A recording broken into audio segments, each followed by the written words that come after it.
ಮಹಾಕಾಳಿಯ ಈ 4 ಭಯಾನಕ ರೂಪಗಳನ್ನ ದೇವರು, ದಾನವರು ಮಾತ್ರ ಅಲ್ಲ, ತ್ರಿಮೂರ್ತಿಗಳು ನೋಡಿದ್ರು ಹೆದರ್ತಾರೆ. ಈ ನಿಗೂಢ ರೂಪಗಳು ಯಾವುದು ಅಂತ ತಿಳ್ಕೊಳ್ಳೋಣ ಬನ್ನಿ. 4ನೇದು ಮಹಾಕಾಳಿ. ಇದು ಆದಿಶಕ್ತಿಯ ರೂಪ. ಸಮಯದ ಆರಂಭದಲ್ಲೇ ಜನಿಸಿದವರು. ಸೃಷ್ಟಿಯಲ್ಲಿ ಏನು ಇಲ್ದಿರ್ಬೇಕಾದ್ರೆ ಮಹಾಕಾಳಿ ಇದ್ರು. ಅವರ ರೂಪ ಎಷ್ಟು ಭಯಾನಕ ಅಂದ್ರೆ ದೇವರು ಕೂಡ ಅವ್ರ ಮುಂದೆ ಕಣ್ಣನ್ನ ತೆಗಿತಾ ಇರ್ಲಿಲ್ಲ.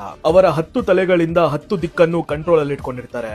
ಅವರ ಬಣ್ಣ ಶೂನ್ಯದಂತೆ ಕಪ್ಪಾಗಿರುತ್ತೆ. 3ನೇವರು ಸ್ಮಶಾನ ಕಾಳಿ. ಸ್ಮಶಾನ ಕಾಳಿ ಉರಿತಿರೋ ಚಿತಾಭಸ್ಮದ ಮಧ್ಯೆ ವಾಸವಾಗಿರ್ತಾರೆ. ಈ ರೂಪದಲ್ಲಿ ಮಹಾಕಾಳಿ ರಾಜಾನೇ ಆಗಿರ್ಲಿ, ಬಡವಾನೇ ಆಗಿರ್ಲಿ, ಕೊನೆಗೆ ಬೂದಿಯಲ್ಲೇ ಬೆರಿಬೇಕು ಎಂಬುದನ್ನ ತೋರಿಸ್ತಾರೆ. ಇವರ ನಗುವಿಂದ ಮೋಡಗಳ ಗುಡುಗೆ ಭಯ ಬೀಳತ್ತೆ. 2ನೇವರು ಗುಹ್ಯ ಕಾಳಿ. ಇದು ಕಾಳಿ ದೇವಿಯ ಅತ್ಯಂತ ರಹಸ್ಯಮಯ ತಂತ್ರವಿದ್ಯೆ ರೂಪ.